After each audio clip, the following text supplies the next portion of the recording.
দেখুন কোরআন শরীফ কোরআন শরীফ খোদার কালাম। আল্লাহ রাব্বুল আলামিন এ সম্পর্কে কি বলেছেন খুব সংক্ষিপ্ত আকারে আর আপনাকে বলি, সম্পূর্ণ আয়াতগুলো পড়া আপনার সম্ভব হবে না। দেখুন আল্লাহ তাআলা বলেন কোরআন শরীফ সূরা নাহাল আয়াত নম্বর 43, আল্লাহ তাআলা বলেন ফাসআলু আহলা যিকরি ইন কুনতুম লা তা'লামুন। আল্লাহ তাআলা বলেন যে হে ব্যক্তিগণ,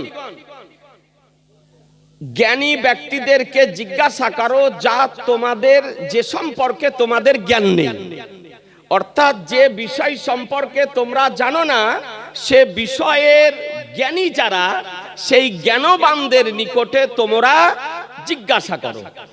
আজিজানে মুহতারাম, দেখুন আল্লাহর নবী সাল্লাল্লাহু আলাইহি সাল্লাম হাদিস শরীফ কি বলেন, আন জাবেরিন ক্বালা ফালাম্মা কাদিমনা আলা নবী সাল্লাল্লাহু তাআলা আলাইহি ওয়াসাল্লাম ফাকাল আল্লাহ সাআলু ইদা লাম ইয়ালামু ফাইন্নামা শিফাউল আইয়িস সাওয়াল। হাদিসটি কোথায় আছে? এই হাদিসটি আপনার সুনানে আবু দাউদ পেজ নাম্বার 62 কিতাবুত তাহারাত মধ্যে হাদিস শরীফটি আপনার বিশুদ্ধ সনদে বর্ণিত হয়েছে। যে হযরত জাবির ইবনে আব্দুল্লাহ রাদিয়াল্লাহু তাআলা হতে বর্ণিত, তিনি বলেন যে নবী সাল্লাল্লাহু আলাইহি সাল্লাম বলেন যে কেন তোমরা জিজ্ঞাসা করো না যখন তোমরা জানো না? তোমরা কেন জিজ্ঞাসা করো না যখন তোমরা কোনো বিষয় জানো না? কেননা যে না জানার অসুখের শেফা হলো জিজ্ঞাসা করা। না জানা যে একটা অসুখ, এই না জানা অসুখের শেফা হলো জিজ্ঞাসা করা, অর্থাৎ তোমরা যা জানো না সে বিষয়ে তোমরা জিজ্ঞাসা করো। কোরআন শরীফ আয়াত হাদিস শরীফ। দ্বিতীয় আয়াত আপনাদেরকে শোনাই। আল্লাহ তাআলা বলেন ইয়া আইয়ুহাল্লাযিনা আমানু আতিউল্লাহা ওয়া আতিউর রাসূলা ওয়া উলিল আমরি মিনকুম। কোরআন শরীফ সূরা নিসা 4 পারা আয়াত নম্বর 59। আল্লাহ তাআলা বলেন হে ঈমানদারগণ, তোমরা আল্লাহর হুকুম মানো এবং রাসূলের হুকুম মানো এবং উলিল আমর যারা হুকুমদাতা যারা তাদের হুকুম মান্য করো। আল্লাহর হুকুম মান্য করো, নবীর হুকুম মান্য করো, আর উলুল আমর যারা তাদের হুকুম মান্য করো। এখন উলুল আমর বলতে কারা? উলুল আমর বলতে কাদেরকে বোঝানো হয়েছে? তো ফুকাহে এর থেকে আপনার বলা হয়েছে আয়াতে যে উলুল আমর থেকে মুরাদ হচ্ছে ফুকাহে মুজতাহিদিন। ফুকাহে মুজতাহিদিন সাইয়্যিদুল মুফাসসিরিন হযরত ইবনে আব্বাস রাদিয়াল্লাহু তাআলা হতে মারবি বর্ণিত তাফসীর ইবনে কাসিরের মধ্যে আপনার বর্ণিত হয়েছে। তাফসীর ইবনে কাসির প্রথম খণ্ড আপনার 518 পৃষ্ঠায় বর্ণিত হয়েছে। দারুল মারিফাত বাইরুতের প্রিন্ট। আন আলী ইবনে আবি তালহা হতে আপনার বর্ণিত আন ইবনে আব্বাসিন, আব্বাস রাদিয়াল্লাহু তাআলা আনহু হতে বর্ণনা করেছেন উলিল আমরে মিনকুম ইয়ানি আহলাল ফিকহে ওয়াদ-দ্বীন।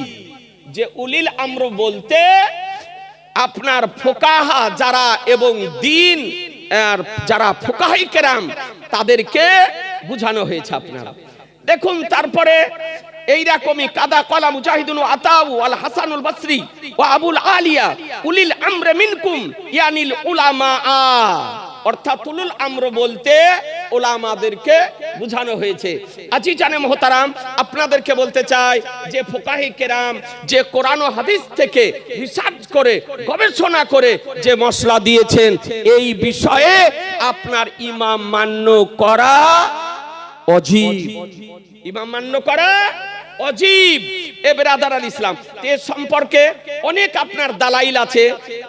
ইমাম মান্য করা সম্পর্কে কম বেশি অধমের জানামতে 11টি আপনার হাদিস দলিল বর্ণিত হয়েছে। মুসলমান 11টি দলিল বর্ণিত আপনার হয়েছে। তাই আপনাদেরকে বলি যে আপনার তাকলিদ করা, একজন ইমাম মান্য করা কোরআন হাদিস ইজমা কিয়াসের আলোকে অজীব। যদি আপনি মান্য না করেন তবে আপনি পূর্ণ মুসলমান হতে পারবেন না। মুসলমান হতে গেলে আপনাকে 4 মাযহাবের মধ্যে কোন একজন মাযহাবকে অনুসরণ করতে হবে। কথা বুঝতে পারলেন? এরকম বহু মাসাইল আছে যেগুলি কোরআন হাদিসে প্রকাশ্যভাবে বর্ণিত হয়নি, কিন্তু ইমামগণ কোরআন ও হাদিসের উপরে গবেষণা করে রিসার্চ করে সারা পৃথিবীবাসীকে তার সূত্র উপহার দিয়ে গিয়েছেন মুসলমান। কথা বুঝতে পারলেন ব্রাদার ইসলাম? আচ্ছা, এক ইমামের মুকাল্লিদ কিছু মশলায় অন্য ইমামের তাকলিদ করতে পাবে কিনা? জি না। যে ইমামের মান্যকারী প্রতিটি মশলাই সেই ইমামেরই মশলা জনগণকে মান্য করতে হবে। কথা বুঝে নিলেন? একটি মশলাতে আপনি ইমামে আজমের মশলা মান্য করবেন, আর একটি মশলাতে ইমামে শাফির মশলা মান্য করবেন, তা কিন্তু হবে না। যে ইমামকে আপনি মান্য করেন সেই ইমামেরই মশলা আপনাকে মান্য করতে হবে। একটা প্রসঙ্গক্রমে মনে পড়ে গেল, আপনাকে মশলাটা একটু বুঝার চেষ্টা করি। হযরত ইমাম জাফর তাহাবী রাহমাতুল্লাহ আলাইহি, এই ইমাম জাফর তাহাবী রাহমাতুল্লাহ আলাইহি তার পিতা ছিলেন হানাফি, ইমামে আজম আবু হানিফা আলাইহির রহমার মাযহাব মান্যকারী, আর মা ছিলেন শাফি মাযহাব মান্যকারী। ইমাম জাফর তাহাবী রাহমাতুল্লাহ আলাইহি মায়ের পেটেই ছিলেন, তিনার মা মারা যায়, মা ইন্তিকাল করেন। কিন্তু কুনি মা মারা যাওয়ার পরও মৃতা মায়ের পেটে তিনি জীবিত ছিলেন, হযরত ইমাম জাফর তাহাবী রাহমাতুল্লাহ আলাইহি। এখন মশলা হলো যে মহিলা যদি মারা যায় আর পেটে যদি বাচ্চা জীবিত থাকে, তবে ওই মৃতা মহিলার পেট কেটে বাচ্চা বের করা যাবে না যাবে না? খুব জটিল মশলা। তো ইমাম শাফি রাহমাতুল্লাহ আলাইহির মশলা হলো যে মহিলা যদি মারা যায় বাচ্চা পেটে নিয়ে, তবে মারা যাওয়ার পর তার পেট কেটে বাচ্চা বের করা যাবে না। জগৎ বিখ্যাত ইমাম ইমামে আজম আবু হানিফা রাদিয়াল্লাহু তাআলার মশলা হলো যে মা যদি মারা যায় আর পেটে যদি বাচ্চা জীবিত থাকে, তবে মায়ের পেটের বাম দিক চিরে কেটে বাচ্চা বের করে নিতে হবে। কথা বুঝতে পারলেন ব্রাদার আর ইসলাম?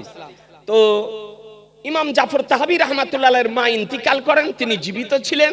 মা মারা যাওয়ার পর পেটে নড়াচড়া করতেছিলেন শেষ পর্যন্ত পিতার হুকুমে, কারণ তিনার পিতা ছিলেন হানাফি, তাই উলামায়ে কেরামগণ ফতোয়া দিলেন যে তার মায়ের পেট চিরে পেট কেটে বাচ্চা বের করে নিতে হবে।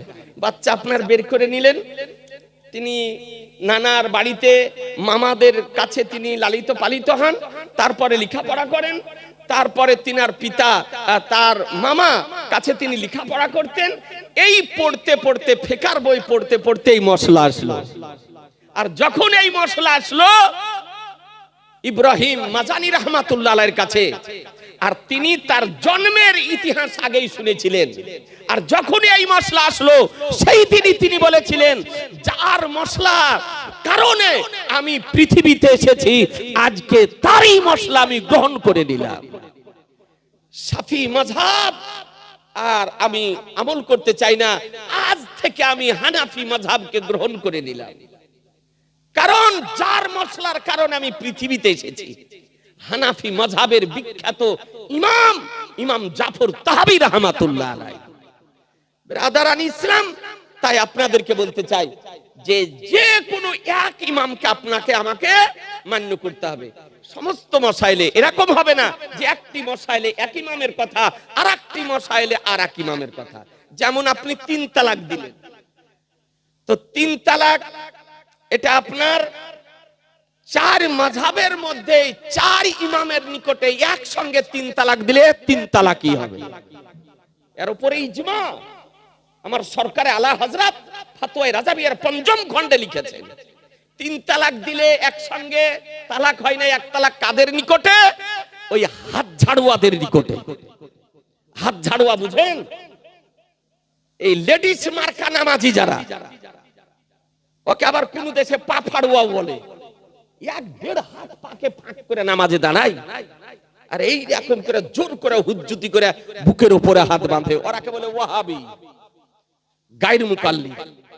ওদের নিকটে তালাক হয় না, কিন্তু 4 মাযহাবের নিকটেই তালাক আপনার হয়ে যাবে। তাহলে কথা বুঝে নিলেন যে তাকলিদ করা, আপনার কোন একজন ইমামকে মসলা মসাইলে মান্য করা, আপনার একে বলা হয় তাকলিদ করা। কোন বিষয়ে আমরা তাকলিদ করি? একটা হলো আকীদার বিষয়, আকীদার বিষয়ে কারো তাকলিদ করা হয় না। দ্বিতীয়, যে সমস্ত মসলা মসাইল কোরআন হাদিস থেকে প্রকাশ্যভাবে প্রমাণিত, তাতেও তাকলিদ করা হয় না। যে সমস্ত মসলা মসাইল গুলো ইমামগণ কোরআন ও হাদিস থেকে রিসার্চ করে গবেষণা করে বের করে গিয়েছেন, ওই মসলা মসাইল গুলি নিয়ে কেবলমাত্র ইমাম মান্য করা হয়। এটা জরুরি ব্রাদার আল ইসলাম। যাই হোক, বুঝা গেল মসলা? আচ্ছা, দ্বিতীয়, চাঁদ দেখার বিধান কি এবং কিভাবে চাঁদের শরঈ প্রমাণ প্রাপ্ত হয়। আরব শরীফে ঈদ হয়ে গেলে তার পরের দিন আমাদের দেশে বিনা চাঁদ দেখে ঈদ পালন করা জায়েজ হবে? দেখুন, চাঁদ দেখার বিধান হলো, আল্লাহর নবী সাল্লাল্লাহু তাআলা আলাইহি সাল্লাম বলেছেন যে 29 তারিখে তোমরা চাঁদ দেখো। 29 তারিখে চাঁদ দেখো। যদি 29 তারিখে চাঁদ দেখতে না পাও, তাহলে কি করো? 30 তারিখ পূর্ণ করে নাও। 30 তারিখ পূর্ণ করে নিয়ে তারপরে আর চাঁদ দেখার প্রয়োজন নাই। কারণ আরবি চাঁদ মাস এত 29 হয় আর না হলে 30 হয়। 29 আর না হলে 30, 28 হয় না, 31 হয় না। একদিন চাঁদ দেখার জন্য আল্লাহর নবী বলেছেন, সেটা কোন তারিখ? 29 তারিখ। এখন 29 তারিখ চাঁদ হলো, আকাশে মেঘ, কুয়াশা, দেখতে পেলেন না, তো কি করবেন? আল্লাহ নবী বলেন, ফাইন গুম্মা আলাইকুম, যদি আকাশ যদি মেঘাচ্ছন্ন থাকে, দেখতে যদি না পাও, তো তোমরা 30 দিন পূর্ণ করে নাও। 30 দিন পূর্ণ করে, জবরদস্তি করার দরকার নাই। এবার আপনি দেখতে পেলেন না, তো চাঁদ যদি হয়, প্রমাণ শরঈ প্রমাণ কেমন করে হবে? কোন 2 জন ব্যক্তি যদি শরঈ শাহাদাত যদি দিয়ে দেয় যে আমরা অমুক জায়গাতে এতটার সময় পশ্চিম আকাশে চাঁদ উদিত হতে দেখেছি, তবে তার সাক্ষীর ভিত্তিতে আপনার রোজাও রাখা যাবে বা ঈদের নামাজও আপনার করা যাবে। ব্রাদার আল ইসলাম, কয়েকটা আপনার পদ্ধতি আছে শরঈ চাঁদ প্রমাণিত হওয়ার জন্য। 2 জন বা সারা সাক্ষী লাগবে, অথবা 1 জন পুরুষ 2 জন মহিলা আপনার লাগবে। এ ব্রাদার আল ইসলাম, তবে শরীয়ত মোতাবেক চাঁদ প্রমাণিত আপনার হবে। এরকম কোনো বিধান নেই যে আরবে যে দিন ঈদ হবে তার পরের দিন আমাদের ভারতে ঈদ হবে বা রোজা হবে, এরকম মশলা কোথাও না। আল্লাহ নবী কোথাও বলেননি যে মক্কা বা মদিনা শরীফে যেদিন ঈদ হবে বা রোজা হবে তারপরের দিন ভারতের মানুষ রাখবে। আল্লাহর নবী বলেছেন, চাঁদ দেখে রোজা রাখো আর চাঁদ দেখে ইফতার করো। চাঁদ দেখে রোজা রাখো আর চাঁদ দেখে ইফতার করো, অর্থাৎ ঈদের নামাজ পড়ো। ব্রাদারান ইসলাম, তাই আপনাদেরকে বলি আলহামদুলিল্লাহ যে আমরা শরীয়তের উপরে আমল করার আপ্রাণ চেষ্টাটা করব ব্রাদার। আচ্ছা, 3 নম্বর, মুহররম মাসে মুরসিয়া পড়া, ঢোল বাজানো, তাজিয়া বের করা জায়েজ আছে কিনা? দেখুন, আমার সরকারে আলা হযরত ইমাম ইশকো মোহাব্বত ইমাম আহমদ রাজা আলাইহি রহমা রিদওয়ান এ সম্পর্কে ফতোয়ায়ে রাজাবিয়াতে মসলা লিখেছেন যে মুহররম মাসে এই যে সমস্ত মুরসিয়া পড়া হয় ভুলে ভরা, এই সমস্ত মুরসিয়া ভুলে ভরা, এই মুরসিয়া পড়া, তারপরে ঢোল বাজানো, তারপরে প্রচলিত তাজিয়া বের করে গ্রামে গ্রামে ঘুরিয়ে নিয়ে বেড়া, এগুলি সব হচ্ছে নাজায়েজ ও বেদাতে সাইয়্যা। এগুলি করা যাবে না, এর নাম মুহররম পালন করা নয়। মুহররম এগুলো সব করে শিয়া, যারা শিয়া তারা আপনার করে। মুহররম পালন করার নাম কেমন করে আপনি মুহররম পালন? আমার সরকার আলা হযরত বলেন মুহররম শোকেরও দিন নয় আর খুশিরও দিন নয়। মুহররম হলো একটা ইবাদতের দিন। খুশি যদি করেন তো খারেজিরা আপনার খুশি করে, তাদের কাজ হবে। আর যদি শোক পালন করেন তবে শিয়াদের কাজ হবে। সুতরাং আমার সরকার আলা হযরত বলেছেন যে আপনার মুহররমের আশুরার দিন শোকেরও দিন নয়, খুশিরও দিন নয়, এই দিনটি হলো ইবাদতের দিন। আপনি কি করবেন? 9-10 তারিখ রোজা রাখুন। 9-10 তারিখ রোজা রাখুন। 9 তারিখ দিবাগত আশুরার রাত্রি জাগরণ করে ইবাদত করুন, দরুদ ও সালাম পড়েন, তওবা ইস্তেগফার করেন, কোরআন মাজিদ তেলাওয়াত করেন, জিকির ও আজকার করেন, নামাজ পড়েন, আর আল্লাহর কাছে নিজের জন্য নিজেদের পরিবার বর্গের জন্য কেঁদে কেঁদে আল্লাহর কাছে দোয়া করেন। 10 তারিখ দোয়ায়ে আশুরা পড়েন। জাইনুল আবেদিন রাদিয়াল্লাহু তাআলা হতে বর্ণিত যে কেউ যদি 10 তারিখ আশুরার দিন যদি 2 রাকাত নামাজ পড়ার পর আপনার নামাজের শেষে 9 বার আয়াতুল কুরসি আর তারপরে দরুদে ইব্রাহিম যদি পড়ার পর এই আপনার দোয়ায়ে আশুরাটা যদি পড়তে পারে বা শুনতে যদি পারে তো 1 বছর তার মওত হবে না। 1 বছর তার মওত হবে না। আমাদের বুজুর্গানে দিন পড়েন, কথা বুঝতে পারছেন তো? দোয়ায়ে আশুরা পড়েন। ইমাম হাসান ও হুসাইন রাদিয়াল্লাহু তাআলার নামে দান করেন, সদকা করেন, ফাতিহার ব্যবস্থা করেন, নিয়াজের ব্যবস্থা করেন, বিরিয়ানি করেন, খিচুড়ি করেন, পোলাও করেন, পানি পান করান, শরবত পান করান, দুধ পান করান, আর তাদের ওসিলা দিয়ে দোয়া করেন, আর তাদের আলোচনা শোনার জন্য সভার ব্যবস্থা করেন। এরই নাম হলো মুহররম পালন করা। কথা বুঝে নিলেন? ঢোল ঢাক বাজানোর নাম মুহররম পালন করা নয়। ছুরি চাকু ব্লেড মারার নাম মুহররম পালন করা নয়। তাজিয়া নিয়ে গ্রামে গ্রামে ঘুরে বেড়ার নাম মুহররম পালন করা নয়। আপনার ভুল মুরসিয়া পাঠ করার নাম মুহররম পালন করা নয়। আগুনের মধ্যে ঝাঁপ দেওয়ার নাম মুহররম পালন করা নয়। কালো পোশাক পরিধান করার নাম মুহররম পালন করা নয়। আমার আলা হযরত মুহররমের 10 তারিখে কালো টুপি পর্যন্ত পরতেন না। আমার সরকারে আলা হযরত কালো টুপি পর্যন্ত পরতেন না। তাই আপনাদেরকে বলি, আমরা আহলুস সুন্নাত ওয়াল জামাতের ব্যক্তি, মুহররম আমরা এইভাবে পালন করব যেভাবে আমাদের আকাবিরগণ বলেছেন এবং ফতোয়ার কিতাবে বর্ণিত হয়েছে। কথা বুঝতে পারলেন? যে 9-10 তারিখ রোজা রাখবো, আমার নবী নিজে রোজা রেখেছেন 10ই মুহররম আশুরার তারিখে। 9-10 তারিখ রোজা রাখবো। 9 তারিখ দিবাগত রাত্রি সারা রাত্রি জাগরণ করে ইবাদত করব। ইমাম হাসান ও হুসাইন রাদিয়াল্লাহু তাআলা আলোচনা শোনার জন্য বিজ্ঞ ব্যক্তিকে দাওয়াত করে নিয়েছে, তার আলোচনা শুনবো। ইমাম হাসান ও হুসাইনের নামে দান, সদকা, খায়রাত, ফাতিহা, নজর ও নিয়াজ আমরা ব্যবস্থা করব। আচ্ছা, 4 লটারি খেলা কেমন? লটারির টাকা সম্পর্কে শরীয়তের হুকুম কি আছে? লটারি খেলা নাজায়েজ হারাম। লটারির টিকিট কাটা নাজায়েজ হারাম। এটা পাকা জুয়া। এটা কি? পাকা জুয়া।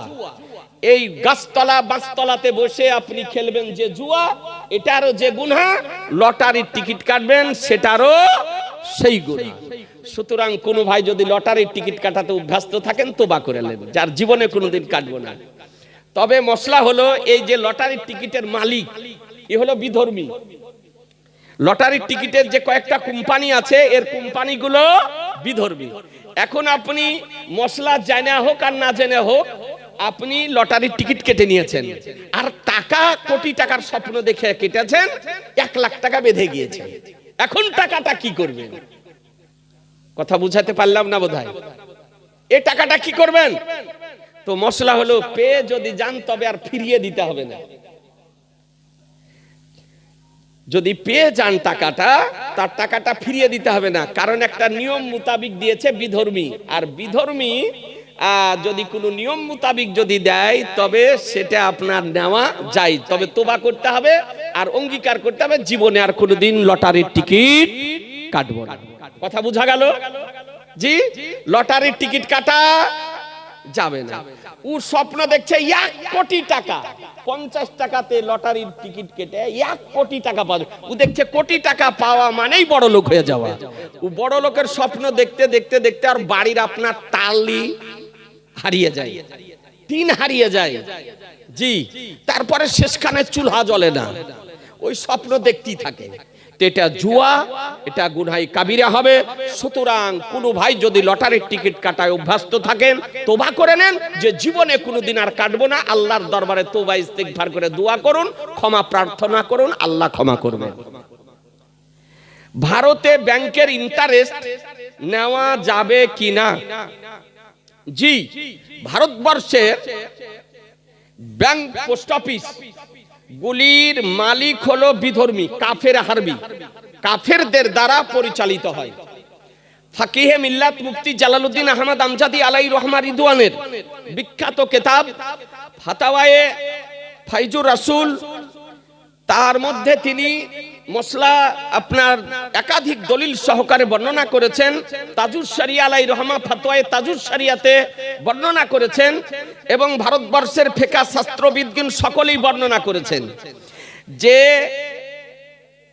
ভারতবর্ষের ব্যাংক, পোস্ট অফিসের ইন্টারেস্ট এটা সুদ নয়, এটা জায়েজ। এটা কি? জায়েজ। কেন? যে বিধর্মী আর মুসলমানের মধ্যে সুদ হয় না। সুদ হতে হলে উভয় পক্ষ মুসলিম হতে হবে। উভয় পক্ষ কি হতে হবে? মুসলমান হতে হবে, তবে সুদ হবে। আর ব্যাংকগুলি বিধর্মীদের দ্বারা পরিচালিত হয়, তারাই হলো মালিক। তারা একটি নিয়ম মাফিক আপনাদের আমাদেরকে লাভ দেয়। এটা আপনার জায়েজ, এটা আপনার সুদ নয়। কেউ যদি ছাগলের বাচ্চাকে শুকুরের বাচ্চা বলে দেয় তো শুকুরের বাচ্চা হবে না, আর ছাগলের বাচ্চাকে শুকুরের বাচ্চা বলে দিলেও আপনার যেমন হবে না, ওই রকম ছাগলের বাচ্চাকে শুকুরের বাচ্চাকে ছাগলের বাচ্চা বললেও আপনার হবে না। এটা জায়েজ। এবার আপনি যদি মনে করেন যে তাকওয়ার কারণে যে ব্যাংকের ইন্টারেস্ট আমি খাবো না, তা আপনি ব্যাংকে যদি রেখে দেন তবে গুনাহ হবে, পাপ হবে। আপনি কি করুন? ব্যাংক থেকে ইন্টারেস্টের টাকা উঠান, উঠিয়ে আপনার পার্শ্ববর্তী সুন্নি মসজিদ, মাদ্রাসা, অসহায়, দুস্থ, ফকির, মিসকিন ব্যক্তিদেরকে দান করুন।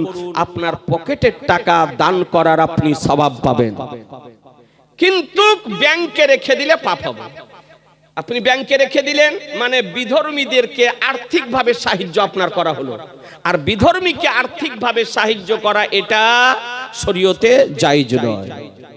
কথা বোঝা গেল?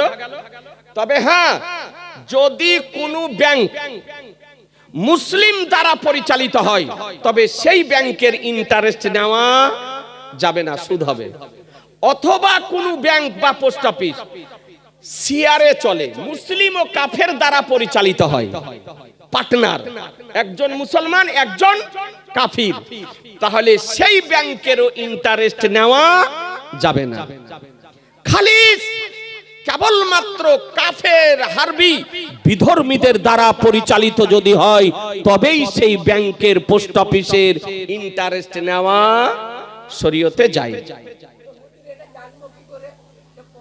ওটা আপনি জানতে পারবেন, এটা সবাই জানে আপনার। আর যেমন এলআইসির ইন্টারেস্ট নেওয়া যাবে কিনা? জি যাবে।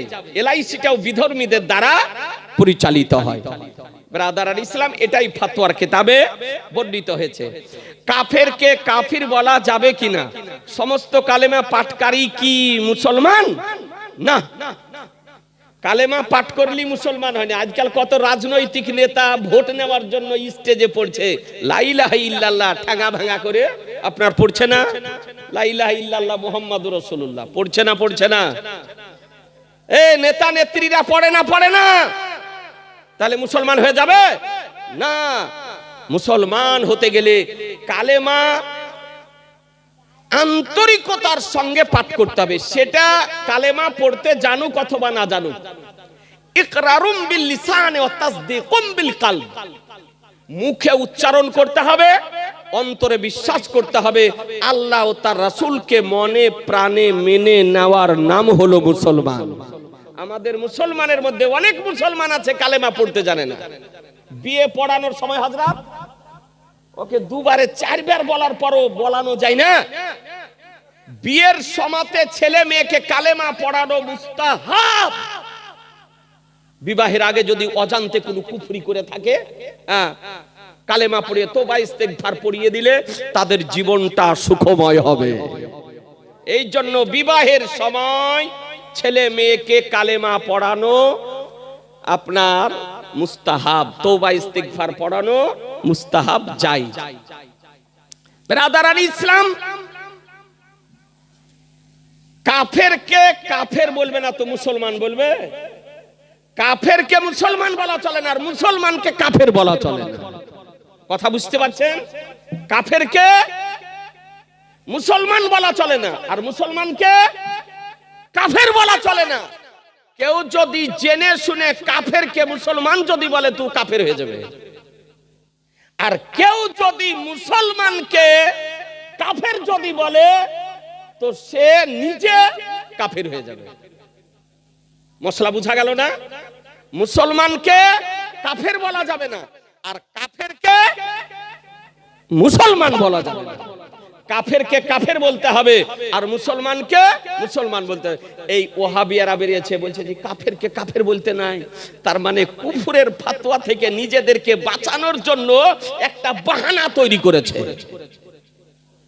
এটা আল্লাহ বিধান দিয়েছে। আল্লাহ তাআলা নিজে বলেন ইয়া আইয়ুহাল কাফিরুন, নাকি বলছেন? আল্লাহ বলেননি ইয়া আইয়ুহাল কাফিরুন, হে কাফেরগণ। আল্লাহ কাফেরকে কাফের বলেছেন। তো আল্লাহ কাফেরকে কাফের বলেছেন, তো আমাদেরকে বলতে হবে না?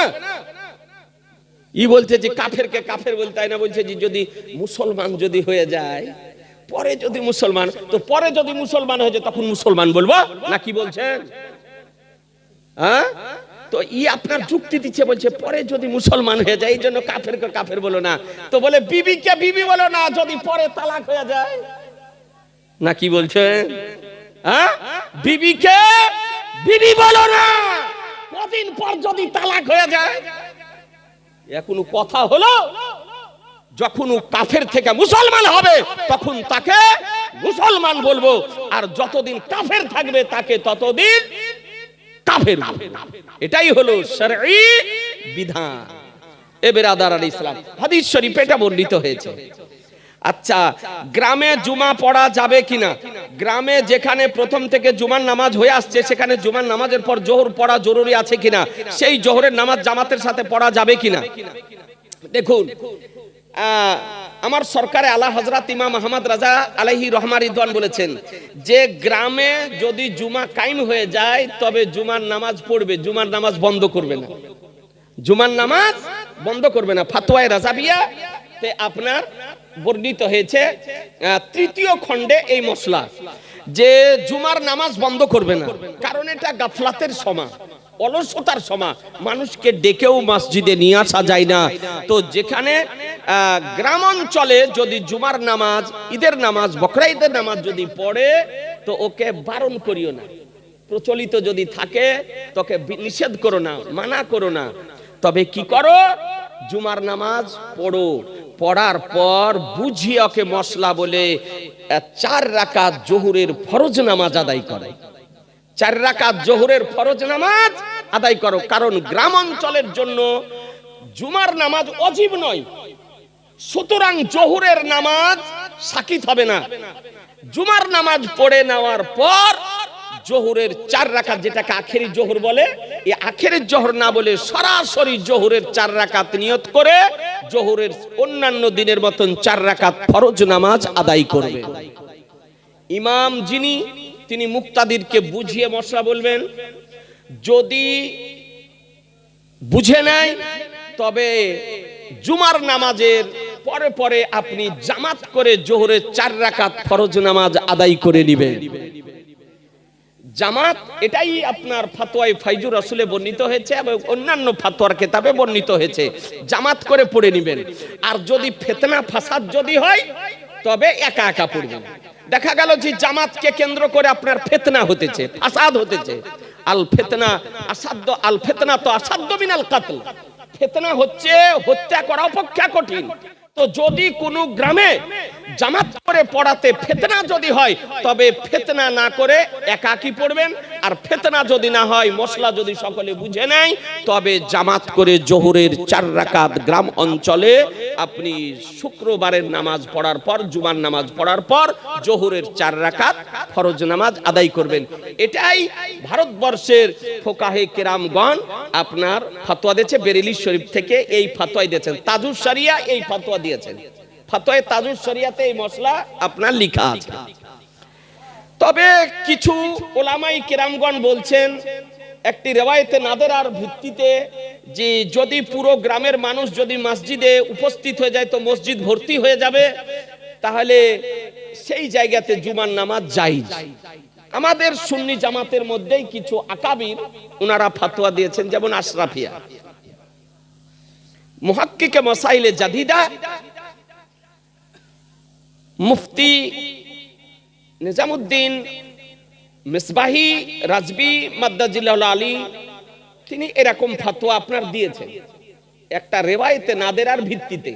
বেরেলি শরীফ থেকে বলেছেন যে রিওয়ায়েতে নাদেরার ভিত্তিতে একটা ফরজ কোনোদিন সাকিত হবে না, সুতরাং জোহরের ফরজ নামাজটা আদায় করতে হবে। এটা তাজুস শরিয়া ফতোয়া দিয়েছেন। কথা বুঝতে পারলেন আপনি ব্রাদার আল ইসলাম? সুতরাং নামাজ পড়লে তো আপনার লস নাই। নামাজ পড়াটা ভালো না খারাপ? কথা বলছেন না যে ভালো। তো যেখানে বিতর্কিত মশলা, তো সেখানে আপনি জুমার নামাজ পড়ার পর জোহরের 4 রাকাত ফরজ নামাজ পড়ে নেবেন। আচ্ছা, বাচ্চা না হওয়ার জন্য নসবন্দি করানো, বাচ্চাদানি কেটে দেওয়া, বাচ্চাদানি বন্ধ করে দেওয়া এবং অপারেশন করিয়ে নেওয়া কি জায়েজ? জি না, হারাম। বাচ্চা বন্ধ করার জন্য অপারেশন করা হারাম। শুধু অপারেশন করা নয়, ভালো করে মশলা বুঝলেন, স্থায়ীভাবে পুরুষ অথবা নারী বাচ্চা ধারণ করার, বাচ্চার নেওয়ার ক্ষমতাকে নষ্ট করে দেওয়াটা হলো হারাম। সেটা অপারেশনের মাধ্যমে হোক, ইনজেকশনের মাধ্যমে হোক, বা কোনো ট্যাবলেটের মাধ্যমে হোক, বা অন্য কোনো পদ্ধতিতে হোক, কোন মেডিসিনের মাধ্যমে হোক, পুরুষ এবং নারী উভয়ের জন্য চিরদিনের তরে বাচ্চা নেওয়ার ক্ষমতাকে নষ্ট করে দেওয়া হারাম। কথা বুঝে নিলেন? এটা যাবে না। আল্লাহ তাআলা কোরআন শরীফের মধ্যে বলেন, লা তাকতুলু আওলাদাকুম বিখাশিয়াতি ইমলাক, তোমাদের বাচ্চাদেরকে তোমরা দারিদ্রতার ভয়ে হত্যা করিও না, হত্যা করিও না। রুজির মালিক আল্লাহ। কথা বুঝতে পারলেন ব্রাদারান ইসলাম?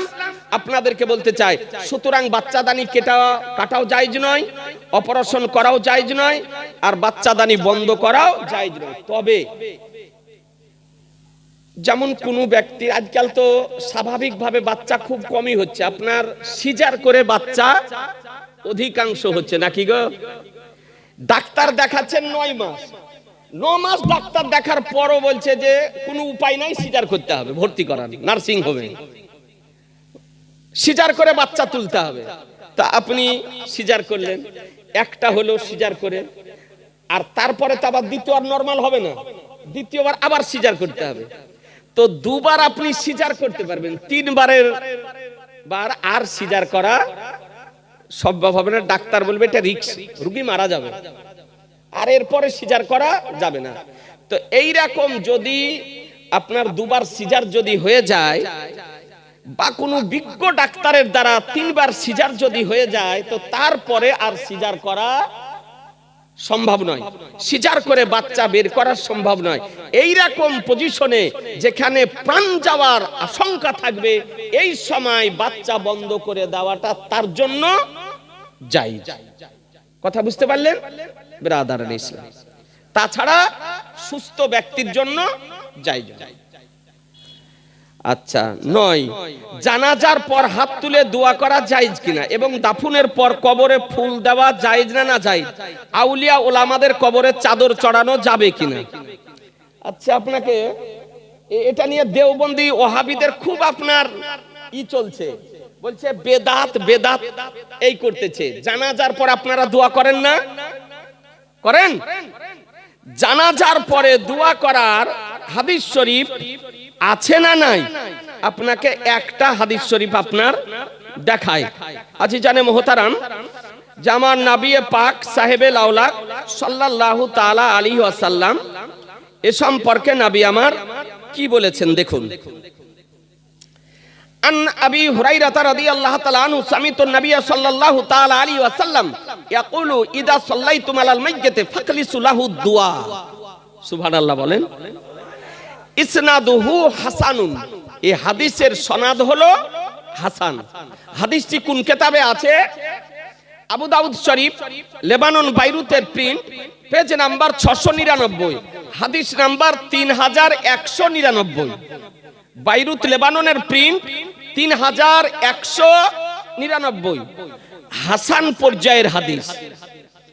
এটা আবু দাউদ শরীফ ভারতের প্রিন্ট 456 পৃষ্ঠা, ভারতের প্রিন্ট 456 পৃষ্ঠা। ইবনে মাজাহ শরীফ, লেবানন বাইরুতের প্রিন্ট, পেজ নাম্বার 294, হাদিস নাম্বার 1497, 1497। ইবনে মাজাহ তো বলা হয়েছে ইসনাদুহু হাসানুন, এই হাদিসের সনদ হলো হাসান। মিশকাত শরীফ ভারতের প্রিন্ট 146 পৃষ্ঠা, তে হাদিস শরীফ বর্ণিত হয়েছে। আবু হুরায়রা রাদিয়াল্লাহু তাআলা হতে বর্ণিত, তিনি বলেন যে আমি নবী সাল্লাল্লাহু তাআলা আলাইহি সাল্লামকে বলতে শুনেছি, তিনি বলেছেন যখন মাইয়াতের জানাজার নামাজ পড়ে নিবে তো তারপর নিষ্ঠার সঙ্গে একাগ্রতার সঙ্গে তার জন্য দোয়া করো। ফাখলিসু লাহু দুআ, একাগ্র চিত্তে একাগ্রতার সঙ্গে ইখলাস সহকারে তার জন্য দোয়া করো, মাইয়াতের জন্য দোয়া করো। আল্লাহর নবী বলছেন ইজা সাল্লাইতুম আলাল মাইয়্যিতি, যখন তোমরা মৃত ব্যক্তির জানাজার নামাজ পড়ে নিবে তো তারপরে কি করো? ফাখলিসু লাহু দুআ, তো তোমরা তার জন্য ইখলাস সহকারে দোয়া করো। প্রকাশ্য হাসান সনদের হাদিস হতে প্রমাণিত যে জানাজার নামাজের পর দোয়া করা জায়েজ, মুস্তাহাব, মুস্তাহাসান। কথা বুঝে নিলেন ব্রাদার আল ইসলাম? আচ্ছা, আপনাকে আরেকটা হাদিস শরীফ দেখিয়ে দিই, মাটি দেওয়ার পর দোয়া করা যাবে কিনা। আপনারা দোয়া করেন না? ই আপনার মারগায়ে মারদুদ না ফাতিহা না দুরুদ। জি, ওর জানাজার পরে দোয়া নাই, মাটি দেওয়ার পর দোয়া নাই, নামাজের পরে দোয়া নাই, সব উঠিয়ে দিতেছে। ওই দলে যাওয়া চলবে? এই জোরে বলেন না। না, একটা আপনাকে হাদিস শরীফ শুনিয়ে দিই। জি, আন উসমান ইবনে আফফান রাদিয়াল্লাহু তাআলা আনহু قال كان النبي صلى الله تعالى عليه وسلم اذا فرغ من دفن الميت وقف عليه قال استغفروا لاخيكم اسالوا له بالتثبيت فانه الان يسال। সুবহানাল্লাহ বলেন, জোরে বলেন না। ইসনাদুহু হাসানুন, এই যে হাদিসটি আমি পড়লাম এই হাদিসের সনদ হলো হাসান। হাদিসটি কোথায় আছে? আবু দাউদ শরীফ, লেবানন বাইরুতের প্রিন্ট, পেজ নাম্বার 702, হাদিস নাম্বার 3221, 3221। আবু দাউদ শরীফ ভারতের প্রিন্ট, দ্বিতীয় খণ্ড, 259 পৃষ্ঠা। বাইহাকি শরীফ চতুর্থ খণ্ড, খণ্ড 56 পৃষ্ঠা। জামিউস সাগীর লিসুয়ুতি আপনার দ্বিতীয় খণ্ড, 419 পৃষ্ঠা। এতগুলো হাদিসে হাদিসটি বর্ণিত হয়েছে। উসমান ইবনে আফফান রাদিয়াল্লাহু তাআলা আনহু বর্ণিত, তিনি বলেন যে নবী সাল্লাল্লাহু তাআলা আলাইহি সাল্লাম যখন মাইয়াতকে দাফন করা হতে ফারিগ হতেন তো কবরের পাশে দাঁড়াতেন। ওয়াকাফ আলাইহি, তো কবরের পাশে নবী আমার দাঁড়াতেন এবং বলেন ইস্তাগফিরু লিআখিকুম, তোমাদের ভাইয়ের জন্য ক্ষমা প্রার্থনা করো, তোমার ভাইয়ের জন্য ক্ষমা প্রার্থনা করো। ওয়াসআলু লাহু বিতাসবিত, এবং সাবিতে কদম থাকার জন্য আল্লাহর দরবারে দোয়া করো, যেন আল্লাহ যেন এই কবরবাসীকে সাবিতে কদম যেন রাখে, স্থির যেন থাকতে পারে। ফাইন্নাহু, কেননা এখনই তাকে প্রশ্ন করা হবে। মুনকার ও নাকির এসে প্রশ্ন করবে মান রাব্বুকা মান দিনুকা মা কুনতা তাকুলু ফি হাক্কি হাযার রাজুল, তো যেন সাবিতে কদম যেন থাকে তার জন্য দোয়া করো। তাহলে বোঝা গেল জানাজার পর পরও দোয়া করা হাদিস হতে প্রমাণিত, মাটি দেওয়ার পরও দোয়া করা হাসান পর্যায়ের হাদিস থেকে প্রমাণিত মুসলমান। এরপরে যদি কোনো ওয়াহাবি বলে যে দোয়া করা বেদাত, তবে ওর কথা শুনবেন, জোরে বলেন, ওর দলে যাবেন, ওকে সমর্থন করবেন, ওর পিছনে নামাজ পড়বেন, জেনে নিবেন আর ইমানে ভেজাল আছে, আর ইমানে ভেজাল আছে। সুতরাং খুব সাবধান। তারপরে আপনার মাটি আমরা দিতেছি, কি বলে মাটি দেন গো? এই দোয়া পড়েন, মিনহা খালাকনাকুম ওয়া ফিহা নুঈদুকুম ওয়া মিনহা নুখরিজুকুম তারাতান উখরা। তো বলছে পাকা বেদাত, বলছে কোনো হাদিসে নাই। এই হাত ঝাড়ুয়ার দল, পা ফাড়ুয়ার দল, লেডিস মার্কা নামাজি যারা ওয়াহাবি বেরিয়েছে, নাজদি ওয়াহাবিদের ট্যাবলেট খাওয়া, এরা বলছে কোনো হাদিসে নাই। এখানে আরেকটা হাদিস আপনাকে শুনিয়ে দিই। আজি জানে মুহতারাম, আন আবি উমামাতা ক্বালা লাম্মা উদিয়াত উম্মু কুলসুম বিনতে রাসূলিল্লাহ সাল্লাল্লাহু তাআলা আলাইহি ওয়াসাল্লাম ফিল কবরে ক্বালা রাসূলুল্লাহ সাল্লাল্লাহু তাআলা আলাইহি ওয়াসাল্লাম মিনহা খালাকনাকুম ওয়া ফিহা নুঈদুকুম ওয়া মিনহা নুখরিজুকুম তারাতান উখরা। এই কানাদের চোখে হাদিস পড়ে না জি, ইকাজ্জাবদের চোখে হাদিস পড়ে না, দেখতে পাই না। কোন হাদিস আছে? সুনানুল কুমরানিল বাইহাকি ৩য় খণ্ড ৫৭৪ পৃষ্ঠা, আপনার হাদিস নাম্বার ৬৭২৬। মুসনাদে আহমদ দ্বাদশ খণ্ড পেজ নাম্বার ৪৪৩, হাদিস নাম্বার ২২০৮৭। ইসনাদুহু হাসান।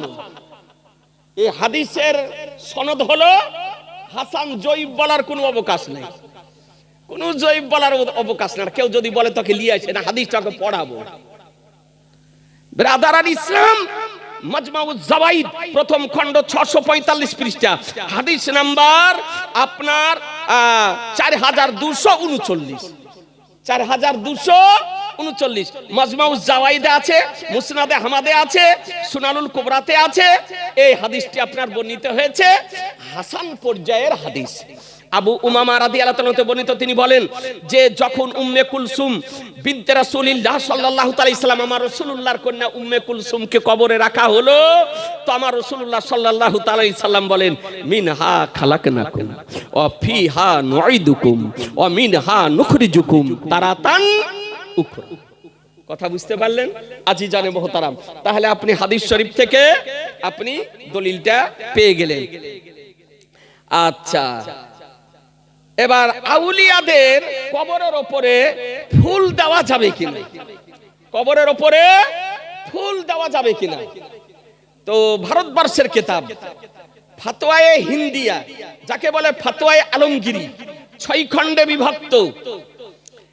মুঘল শাসকগণের মধ্যে শ্রেষ্ঠ শাসক, ইতিহাসের পাতায় যাকে জিন্দা পীর হিসাবে আখ্যায়িত করা হয়েছে, যার জীবনে কোনোদিন তাহাজ্জুদের নামাজ কাজা নাই, যিনি নিচে টুপি সেলাই করে জীবিকা নির্বাহ করতেন, নিজ হাতে কোরআন মাজিদ লিখতেন।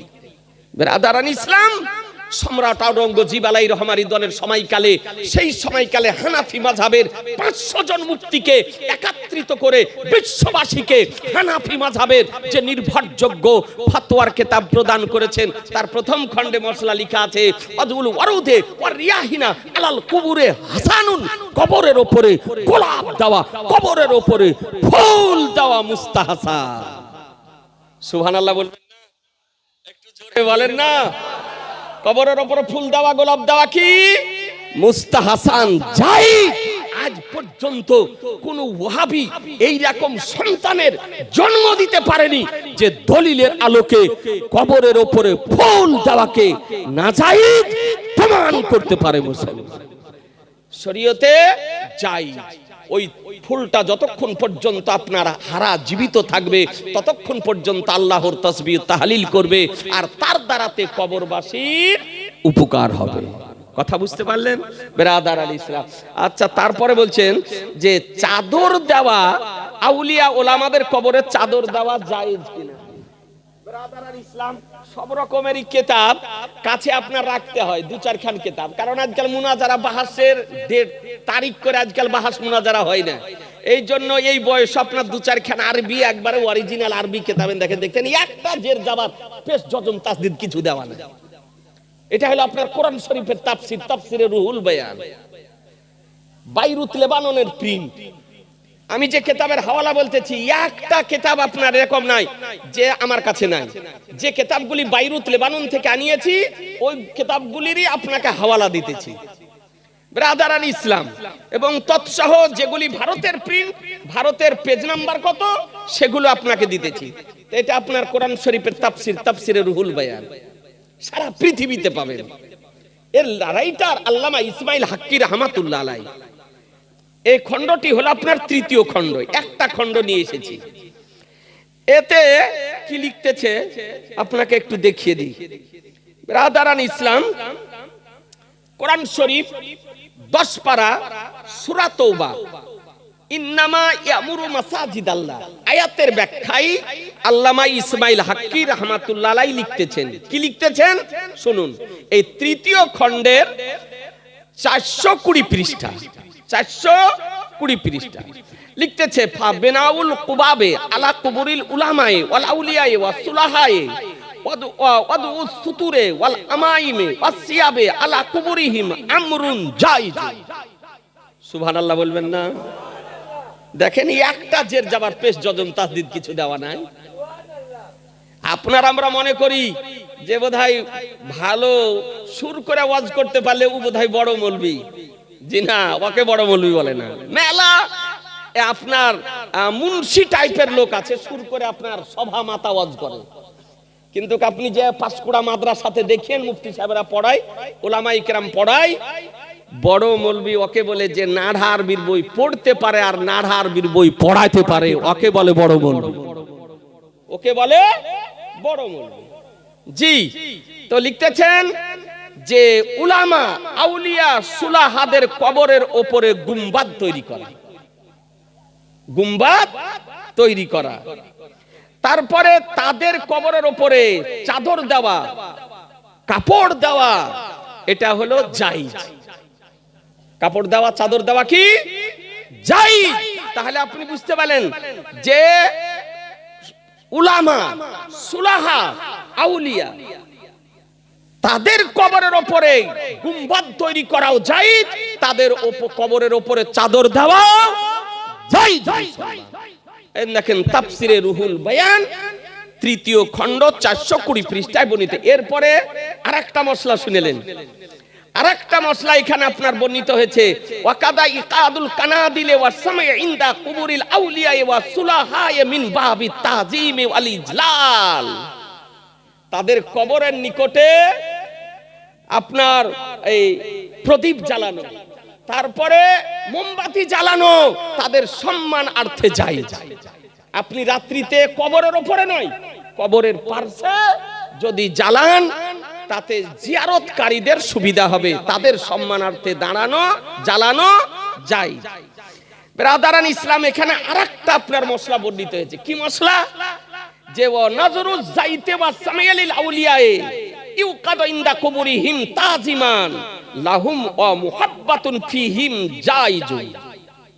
আল্লাহর ওলিদের নামে যদি নজর যদি মানেন, তেলের মানো এই নজর যদি মানেন, বা মোমবাতির নজর যদি মানেন আউলিয়াদের জন্য, যে তাদের কবরের নিকটে জ্বালাবো তাদের সম্মানার্থে আর তাতে মোহব্বত সঙ্গে, তবে ইহা জায়েজ, ইহা জায়েজ। তাহলে কটা মশলা বুঝতে পারলেন এতে থেকে? যে আল্লাহর ওলিদের জন্য নজর মানা, তেল বা মোমবাতির তাদের কবরের নিকটে জ্বালাবো, এটাও জায়েজ। তারপরে আপনার মোমবাতি জ্বালানো, প্রদীপ জ্বালানো জায়েজ। কবরে আল্লাহর ওলিদের কবরে, উলামা আউলিয়াদের কবরের উপর চাদর দেওয়া জায়েজ। আর ইমারত তৈরি করা, গুম্বাদ তৈরি করা জায়েজ। এ বেরাদার ইসলাম, এতগুলি মশলা এই থেকে এক আয়াত থেকে আপনার প্রমাণিত হলো। আচ্ছা, হযরত আমিরে মুআবিয়া সম্পর্কে কি আকীদা রাখা দরকার? উনি সাহাবী ছিলেন কিনা? যারা উনাকে সাহাবী মানতে নারাজ এবং উনার সাথে গুস্তাখি করে থাকে তাদের সম্পর্কে শরীয়তের হুকুম কি? দেখুন, হযরত আমিরে মুআবিয়া রাদিয়াল্লাহু তাআলা আনহু সাহাবী রাসূল, কাতেবে ওহী, কাতেবে ওহী, তিনি পত্র লেখক আমার নবীর ছিলেন, ওহী লেখক ছিলেন এবং সারা জগতের মুমিনদের মাবুদ তিনি হলেন সাহাবী রাসূল, জান্নাতি সাহাবী। একটা আপনাকে হাদিস শরীফ শোনাই। আজি জানে মোহতারাম, আমার নবী পাক সাহেবে লাউলাক সাল্লাল্লাহু তাআলা আলাইহি ওয়াসাল্লাম তার সম্পর্কে কি বলেছেন দেখুন। আন আবি উমাইরাতা রাদিয়াল্লাহু তাআলা قال قال رسول الله صلى الله تعالى عليه وسلم لمعاويه اللهم اجعله هاديا مهديا وهدي به সুবহানাল্লাহ বলেন। হাদিসটি কোথায় আছে? তিরমিজি শরীফ, লেবানন বাইরুতের প্রিন্ট, পেজ নাম্বার 1253, হাদিস নাম্বার 4177। তিরমিজি শরীফ, ভারতের প্রিন্ট, দ্বিতীয় খণ্ড, 225 পৃষ্ঠা। আবু উমাইরা রাদিয়াল্লাহু তাআলা হতে বর্ণিত, তিনি বলেন যে আমার রাসূলুল্লাহ সাল্লাল্লাহু তাআলা আলাইহি সাল্লাম হযরত আমিরে মুয়াবিয়া রাদিয়াল্লাহু তাআলা আনহুর জন্য বলেন, হে আল্লাহ, আমিরে মুয়াবিয়াকে হাদি ও মাহাদি বানিয়ে দাও, হাদি ও মাহাদি বানিয়ে দাও, পথ প্রদর্শক বানিয়ে দাও। আল্লাহর নবী দোয়া করতেছেন এবং তার দ্বারাতে হেদায়েত দাও, তার দ্বারাতে হেদায়েত দাও।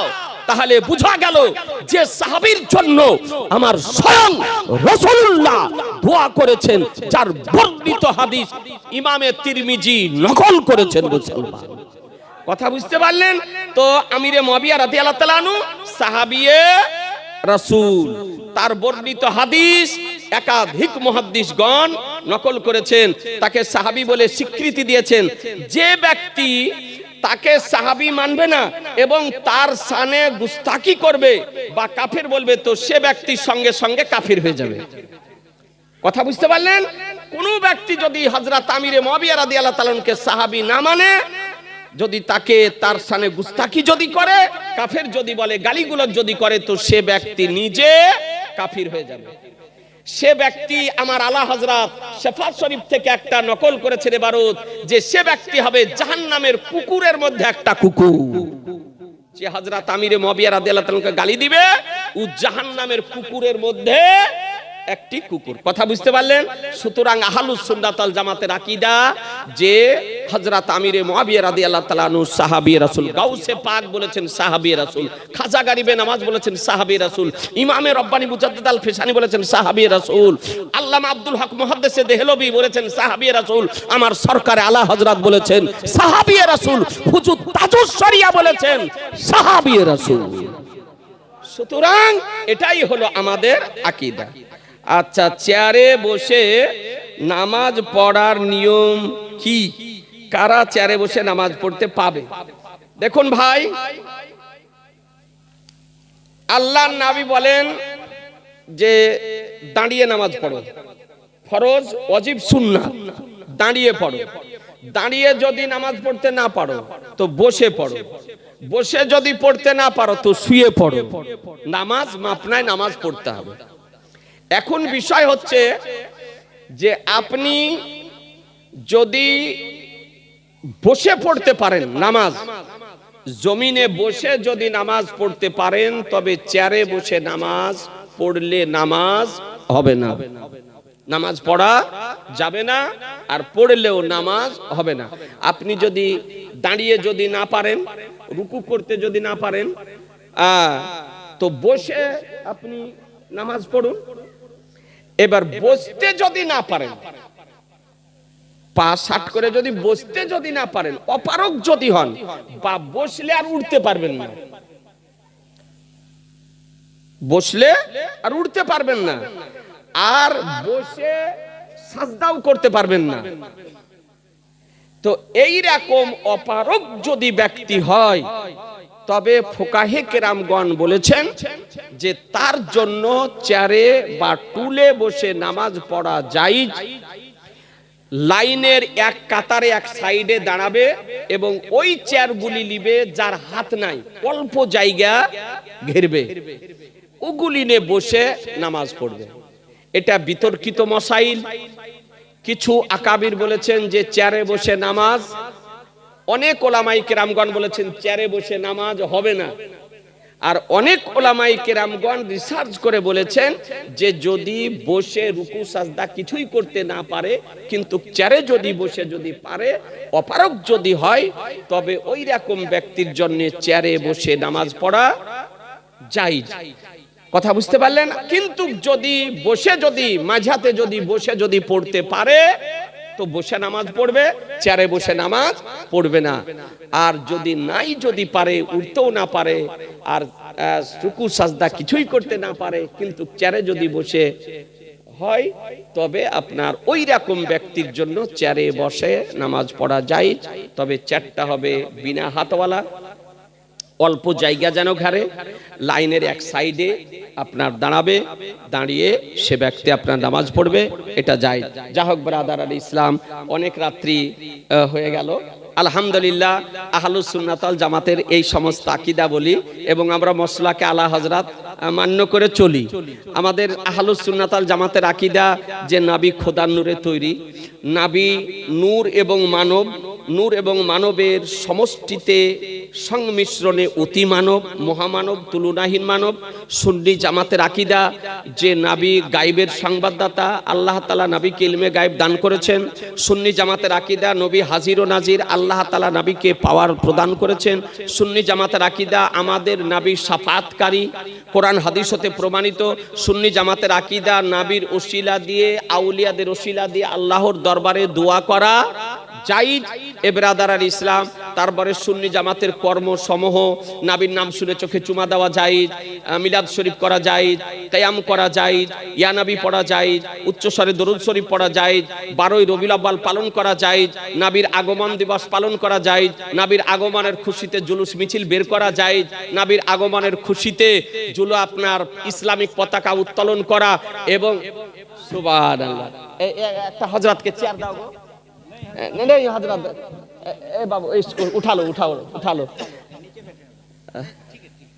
ব্রাদার আল ইসলাম, আপনাদের পাঁশকুড়া মাদ্রাসার মুফতি সাহেব কিবলা হযরতুল আল্লাম ফজিলাতুল শাইখ মুফতি গোলাম মহিউদ্দিন মেজবাহি রাজবি, আলহামদুলিল্লাহ কায়েদে মিল্লাতের খলিফা, জি হযরত আমার তাজুস শরিয়ার সাহেবজাদা, একমাত্র সাহেবজাদা, 5 জন কন্যা আর একমাত্র সাহেবজাদা, কায়েদে মিল্লাত জানেশিনে হুজুর তাজুস শরিয়া, কাজীউল কোজাফিল হিন্দ ফজিলাতুল শাইখ শাহজাদায়ে তাজুস শরিয়া, নবীরায়ে আলা হযরত, খানদানে আলা হযরত, আওলাদে আলা হযরত হযরত আল্লামা মাওলানা মুফতি মোহাম্মদ আসজাদ রাজা বরকাতি, কাদেরি বরকাতি, নূরি রেজবি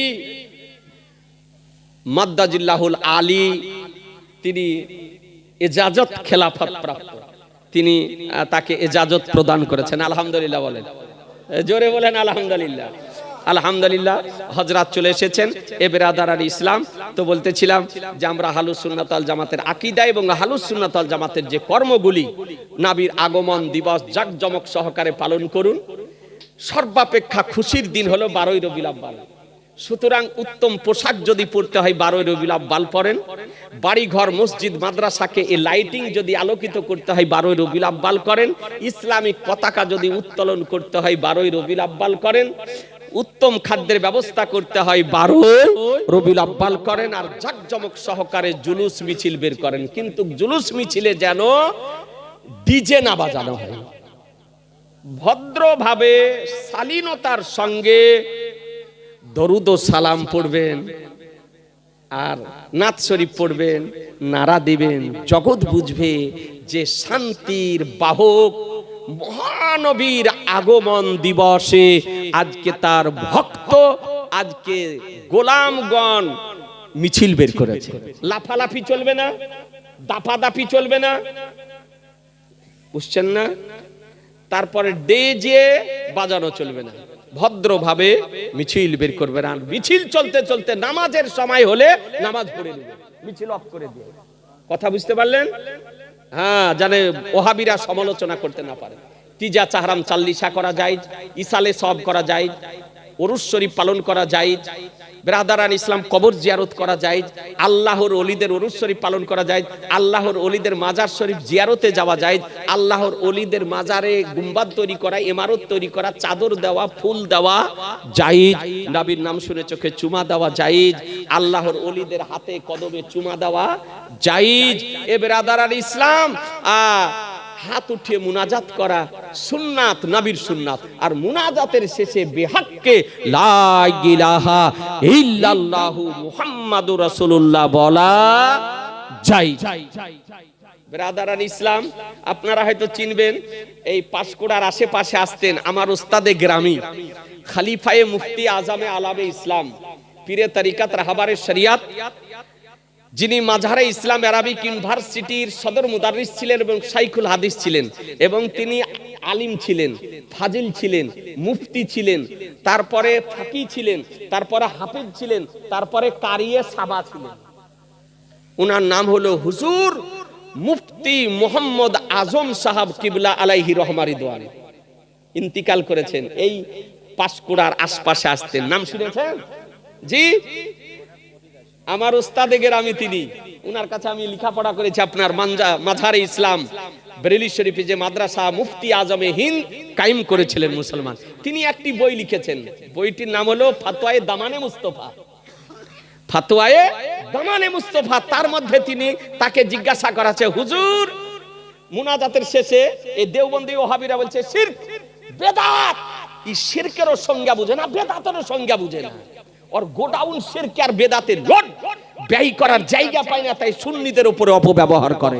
ওই কিতাবের মধ্যে মুফতি মোহাম্মদ আজম সাহেব কিবলা আলাইহি রহমা ওই ফতোয়ায়ে দামানে মুস্তফাতে লিখতেছেন যে মুনাজাতের শেষে বিহাক্কে লা ইলাহা ইল্লাল্লাহু মুহাম্মাদুর রাসূলুল্লাহ বলা জায়েজ, অথবা বাহাক্কে লা ইলাহা ইল্লাল্লাহ মুহাম্মাদুর রাসূলুল্লাহ বলা জায়েজ। ফারসিতে যদি বলেন তবে বাহাক্কে লা ইলাহা ইল্লাল্লাহ মুহাম্মাদুর রাসূলুল্লাহ, আর আরবিতে যদি বলেন তাহলে হবে বিহাক্কে লা ইলাহা ইল্লাল্লাহু মুহাম্মাদুর রাসূলুল্লাহ, দুটো বলাই জায়েজ আপনার। সুতরাং এই আহলুস সুন্নাত ওয়াল জামাতের আকীদা বলি, এবং কর্মসমূহের উপরে যেন আমরা পাহাড়ের মতন স্থির যেন থাকতে পারি। বলুন ইনশাআল্লাহ। দুই হাত তুলে বলুন ইনশাআল্লাহ। এ ব্রাদারান ইসলাম, আল্লাহ তাআলা আপনাদেরকে মসলাকে আলা হযরতের উপরে যেন কায়েম ও দায়েম রাখেন, আমাদের যেন খাতেমা বিল খৈর যেন হয়। আলহামদুলিল্লাহ, আপনাদের কাছের মানুষ, আপনাদের মরেন মানুষ, আপনাদের আপন মানুষ, পাঁশকুড়া মাদ্রাসার প্রধান শিক্ষক ফাজিলাতুল শাইখ হযরতুল আল্লাম মুফতি মোহাম্মদ মুফতি গোলাম মুহিউদ্দিন মেজবাহি রাজবি মাদ্দাজিল্লাহুল আলী খলিফায়ে কায়েদে মিল্লাত, তিনি তাশরিফ নিয়ে এসেছেন। তার আলোচনা শুনবেন, তিনি পরিশেষে দোয়া করবেন। এখান থেকে আমি বিদায় নিতেছি। ওয়ামা আলাইনা ইল্লাল বালাগ। আস্তাগফিরুল্লাহ রব্বি মিন কুল্লি জামবি ওয়া আতুবু ইলাইহি। লা ইলাহা ইল্লাল্লাহু মুহাম্মাদুর রাসূলুল্লাহ সাল্লাল্লাহু তাআলা আলাইহি ওয়াসাল্লাম।